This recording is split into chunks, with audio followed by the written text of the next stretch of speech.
Hello everyone, সকলে কেমন আছো? আশা করি সকলেই ভীষণ ভালো আছো। তো আজকে আমি আপনাদের সাথে শেয়ার করব একটি সুন্দর পিঠে পুলির রেসিপি। চিড়ের পুলি।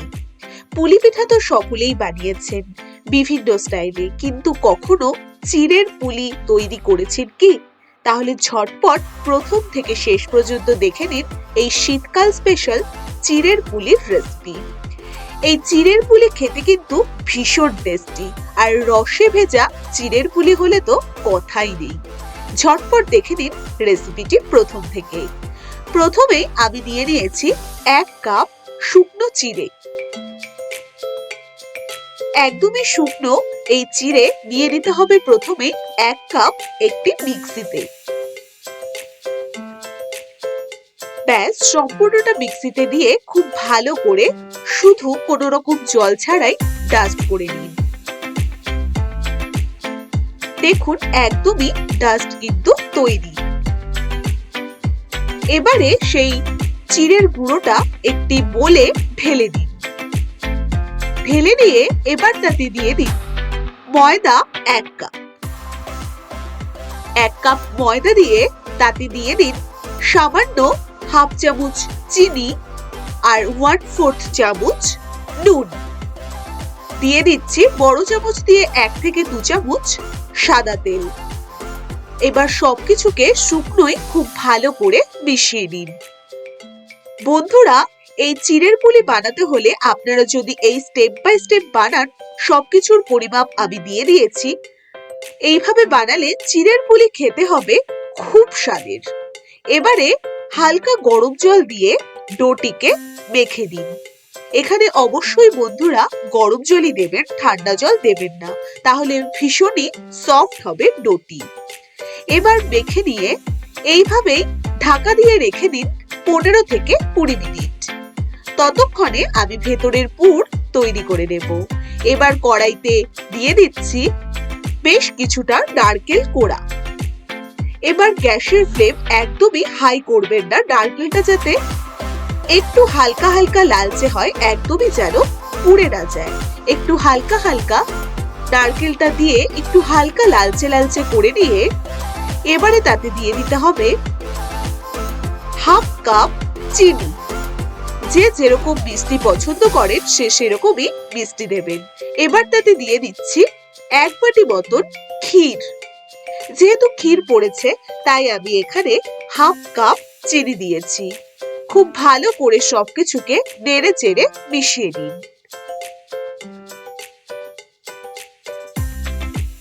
খুব ভালো মতন টাইম নিয়ে নেড়ে চেড়ে মেশাতে হবে। দেখুন নারকেল থেকে জল ছাড়তে শুরু করেছে। এবার খানিকক্ষণ নাড়াচাড়া করে 2-3 মিনিট রেখে আবারও খুব ভালো করে নাড়াচাড়া করে যেতে হবে। অবশ্যই বন্ধুরা মিডিয়াম ফ্লেমে কাজটি করবেন।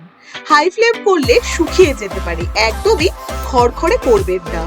একটু এইভাবে হালকা ড্রাই হয়ে এলে, জলটা হালকা শুকিয়ে এলে এবার উপর দিয়ে দিয়ে দিন 1 চামচ মতন এলাচ গুঁড়ো। দিয়ে সবটাকে ভালো করে মিশিয়ে নিন। একদম খড়খড়ে হয়ে গেলে স্বাদটাই কিন্তু চলে যায়, তাই একটু এইরকম থাকবে, বেশ জলজলও নয় আবার বেশ একটা কাদা কাদাও নয়। এইভাবে পুরটাকে তৈরি করে নিতে হবে। সমান তালে নাড়াচাড়া করে দেখুন তৈরি হয়ে এসেছে পুর। এবারে দেখুন ঠিক এইভাবে পুর তৈরি করে গরম গরম একটি বাটিতে তুলে নিন।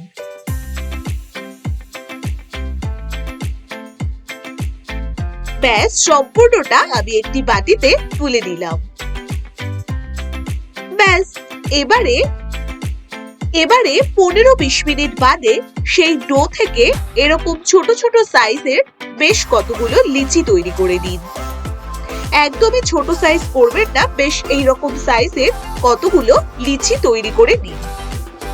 এবার সেই লিচি থেকে একটি লিচি হাতে নিয়ে একদম রুটি যেভাবে তৈরি করেন ওইভাবে গোলাকার তৈরি করে নিতে হবে।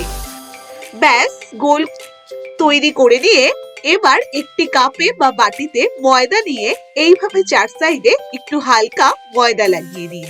তাতে করাটা ভীষণ সহজ হবে। শুকনো ময়দা লাগিয়ে নিয়ে চার সাইড থেকে আস্তে আস্তে টিপে টিপে সুন্দর করে বাটি শেপ করতে হবে।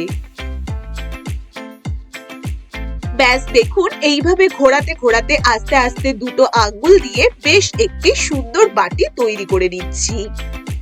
এইভাবে সুন্দর একটি বাটি তৈরি করে নিয়ে এবার মাঝখানে পুর ভরে দিতে হবে, নারকেলের টেস্টি পুর ভরে দুটো সাইডকে এইভাবে আস্তে আস্তে জোড়া লাগিয়ে দিন, যাতে ফুলে না যায়। একটু খুব ভালো করে প্রেসার দিয়ে জোড়া লাগাতে হবে। জোড়া লাগিয়ে সাইড থেকে আস্তে আস্তে পুড়িয়ে দিন।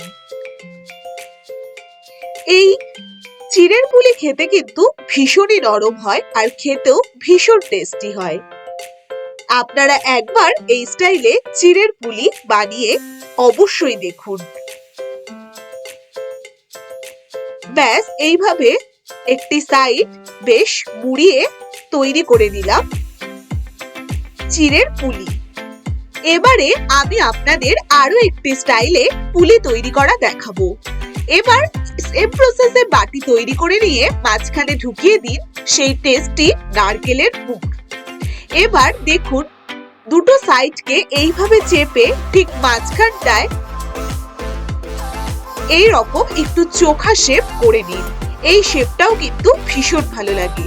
আপনারা চাইলে যে কোনো স্টাইলেই বানাতে পারেন এই চিড়ের পুলি। ব্যাস দেখুন, বেশ একটা সিঙ্গারার মতন শেপ এসেছে। এইভাবে আমি প্রত্যেকটি পুলি পিঠে তৈরি করে নিলাম। বন্ধুরা, শীতকাল মানেই তো পিঠে পুলি, তাই না? এই শীতকালে পিঠে পুলি স্পেশাল এই পিঠে পুলি অবশ্যই আপনারা এই স্টাইলে একবার তৈরি করেই দেখুন। এবারে কড়াইতে সাদা তেল খুব ভালো মতন গরম করে গ্যাসের ফ্লেম একেবারেই কমিয়ে রেখে আস্তে আস্তে পিঠেগুলোকে একে একে ছেড়ে দিন। ছেড়ে দেওয়ার সাথে সাথে দেখুন একটি সাইড হালকা লালচে লালচে হয়ে এসেছে। এবার আস্তে আস্তে আরেকটি সাইডও উল্টে দিন। তেলটাকে খুব ভালো করে গরম করে ছাড়তে হবে আর গ্যাসের ফ্লেম একদমই মিডিয়াম টু লো ফ্লেমে রেখে পিঠেগুলো ভাজতে হবে, না হলে বেশি লাল হয়ে যেতে পারে। ব্যাস এইভাবে আস্তে আস্তে পিঠেগুলোকে হালকা এরকম লালচে লালচে কালার করে তুলে দিন। পুলি পিঠা তো সকলেই খেয়েছেন, তাই না? কিন্তু চিড়ের পুলি নামটাই তো অন্যরকম লাগছে। ভীষণ টেস্টি হয় কিন্তু এই চিড়ের পুলি খেতে। সুজি দিয়ে আপনারা পুলি পিঠে বানিয়েছেন, কিন্তু কখনো চিড়ে দিয়ে বানাননি। অবশ্যই একবার এই চিড়ের পুলি আপনারাও তৈরি করে দেখুন। এবার আমি ভাজাগুলো তুলে নিয়ে একটি শিরা প্রথমেই রেডি করে রেখেছি। সেই শিরাটা হালকা গরম গরম থাকবে আর এই পিঠেগুলো হালকা গরম গরম থাকবে। সেই অবস্থাতে একটা একটা করে প্রত্যেকটি পুলি সেই শিরাতে ডুবিয়ে দিন। এবার শিরাতে প্রত্যেকটা পিঠা ডুবিয়ে দিয়ে গ্যাসের ফ্লেম হালকা একটু ধরিয়ে দিন। এবার গ্যাসের ফ্লেম ধরিয়ে বেশ একটু শিরাটা হালকা হালকা ফুটতে শুরু করলে এইভাবে 4 থেকে 5 মিনিট ফুটে এলে ঢাকনা দিয়ে ঢেকে রাখুন আরো 30 মিনিট। 30 মিনিট এইভাবে ঢেকে রাখতে হবে। এবার গ্যাসের ফ্লেম কিন্তু অবশ্যই অফ করে ঢাকবেন, না হলে পিঠেগুলো শক্ত হয়ে যেতে পারে। এবার 30 মিনিট বাদে একে একে সুন্দর করে চিড়ের পুলি সাজিয়ে পরিবেশন করুন টেস্টি টেস্টি শীতকাল স্পেশাল এই পুলি পিঠে। এবারে প্রত্যেকটি পিঠে তুলে নিয়ে উপর দিয়ে সাজিয়ে দিন আলমন্ড কুচি দিয়ে। তাহলে বন্ধুরা, রেসিপিটি আশা করি আপনাদের ভীষণ ভালো লেগেছে। অবশ্যই বন্ধুরা, সামনেই আসছে পৌষ সংক্রান্তি, আর শীতকালে পিঠে না হলে চলে। অবশ্যই এইরকম স্টাইলে চিড়ের পুলি আপনারা বাড়িতে তৈরি করে আমাকে জানাবেন রেসিপিটি আপনাদের কেমন লেগেছে। আর যদি রেসিপিটি ভালো লেগে থাকে অবশ্যই চ্যানেলটিকে সাবস্ক্রাইব, লাইক, শেয়ার করে দেবেন।